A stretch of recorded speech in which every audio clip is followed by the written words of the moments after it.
विजय जी, आप तो सोमनाथ में हैं और आप सोमनाथ पहुंचे हुए, आप इसको किस नजर से देखते हैं? देखिए आशुतोष जी, मैं सोमनाथ में हूँ और पिछले 8 दिन से जो सौराष्ट्र का रीजन है, दक्षिण गुजरात का रीजन है, वहाँ लगातार हर दिन एक शहर को समझने की कोशिश कर रहा हूँ। तो मोरबी भी मैं था, द्वारिका भी था, पोरबंदर भी था और यहाँ पर सोमनाथ में भी है। इमोशनल इशू की भारतीय जनता पार्टी को हमेशा जरूरत पड़ती है। गुजरात के चुनाव को देखें तो ये गुजरात का चुनाव, दिल्ली में हम लोग बात करते हैं बार बार कि बिहार और उत्तर प्रदेश में राजनीति जो है वो जाति के आधार पर होती है। गुजरात में भी ये पूरा चुनाव जातिगत आधार पर हो रहा है। वो पाटीदार हों, वो सतवारा हों, वो आहिर हों, वो क्षत्रिय हों, वो ठाकुर हों, और यही जो चुनाव जब जाति के आधार पर होता है तो भारतीय जनता पार्टी की चिंता बढ़ जाती है। तो सबसे बड़ी बात यह है कि वो नहीं चाहती कि जातियों के आधार पर चुनाव हो, हिंदू एक रहे। जब हिंदू एक रहेगा, जातियों में मत बटिए, तो उसके लिए जरूरी है कि इमोशनल कार्ड हो, इमोशनल इशू हो। यदि अमित शाह साहब का बयान हो या कोई और बयान हो, तो इमोशनल इशू से आप जातियों की जो दीवार है उनको खत्म करते हो और हिंदुत्व को एक करते हो। और जब हिंदू एक हो जाता है तो फिर भारतीय जनता पार्टी के लिए मुश्किल नहीं होती। आम आदमी पार्टी से उसको उम्मीद थी कि वो जो नॉन हिंदू वोट है उस पर काम करेगी, लेकिन वो तो उनकी बी टीम की तरह से, मतलब बी टीम में इलेक्शन के हिसाब से नहीं करा, लेकिन जो विचारधारा है वो हिंदुत्व की विचारधारा पे ही चल रहे हैं। जैसे आपने भी जिक्र किया, यहाँ पर जिक्र हुआ कि बिल्किस बानो या कोई और केस का जिक्र वो नहीं कर रहे, तो वो हिंदुत्व के रास्ते पर ही चलना चाहते हैं। वो तो उनसे आगे चल रहे हैं, गणेश और लक्ष्मी की फोटो भी लगा रहे हैं करेंसी पर। तो उससे भी चिंता होती है भारतीय जनता पार्टी को, भैया मेरा ही शेयर में से एक असली दुकान, जिसको समझ रहा हूँ आप, देसी घी के पास में एक और दुकान खुल जाएगी तो 10-5% का तो नुकसान होगा ही ना। पूरा नहीं भी होगा तो सेम ही माल बेच रहे हो तो फिर उसका नुकसान हो रहा है। इस वजह से भारतीय जनता पार्टी को लग रहा है। दूसरा, कांग्रेस का पूरा कैंपेन पैसिव कैंपेन है। मैं ये समझता हूं कि राहुल गांधी यहाँ पर नहीं आ रहे, ये दिल्ली में बैठ के लगता है कि इससे कांग्रेस नहीं चल रही, लेकिन कांग्रेस का इंटरनल लेवल पर और निचले स्तर पर काम काफी हुआ है और वो लोग अपने स्तर पर काम कर रहे हैं। लेकिन राहुल गांधी आते तो मुझे लगता है 77 से वो इसको क्रॉस कर सकते थे। क्यों नहीं कांग्रेस उस तरह से एग्रेसिव लड़ी, ये अलग इशू है। तो भारतीय जनता पार्टी की अभी चिंता यही हो रही है। और खास के जो आखिरी 2-3 दिन होते हैं उसमें होता है कि भैया हिंदू को एकजुट कर लिया जाए, और हिंदू एकजुट जो है विकास से नहीं होता ना। मैं यहाँ पर बात कर रहा था तो जैसे ज्यादातर लोगों से मैंने पूछा कि आम आदमी पार्टी की जो मुफ्त की जो योजनाएं हैं, बिजली तो वो ज्यादातर लोग उससे बहुत सहमत नहीं होते। वो समझते हैं कि गुजराती जो है मेहनत करके खा लेगा और उसकी जरूरत नहीं है, तो वो इशू नहीं है। लेकिन आम आदमी पार्टी को वोट मिलने वाला है। सीट कितनी मिलेगी मुझे नहीं लग रहा। सीट तो मतलब बिलो 10 ही होंगी। एक आध सीट मुझे सूरत में लग रही है, वारछा सीट का जिसका जिक्र सब लोग करते हैं, वहां भी मैंने देखा, तो वो एक इंपॉर्टेंट सीट है। लेकिन 10-12%, 15%, हो सकता है 20% भी वोट आ जाए। सीटों में कितना बदलेगा ये बहुत मुश्किल है कहना।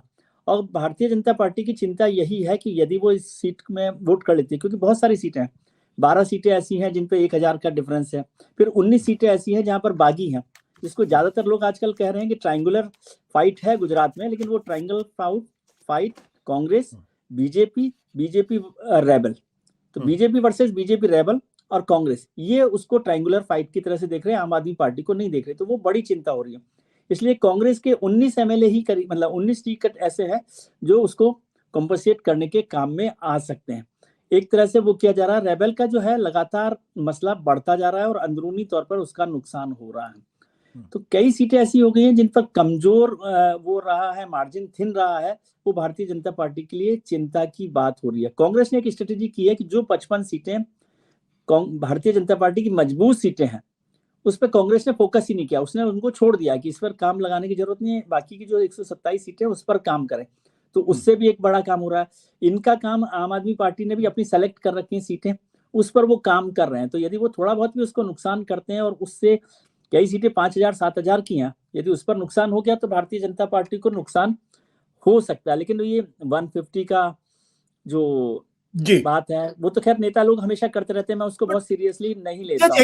एक सवाल मेरा आपसे यह है कि गुजरात को भारतीय जनता पार्टी के ओरिजिनल हिंदुत्व की लेबोरेटरी माना जाता है।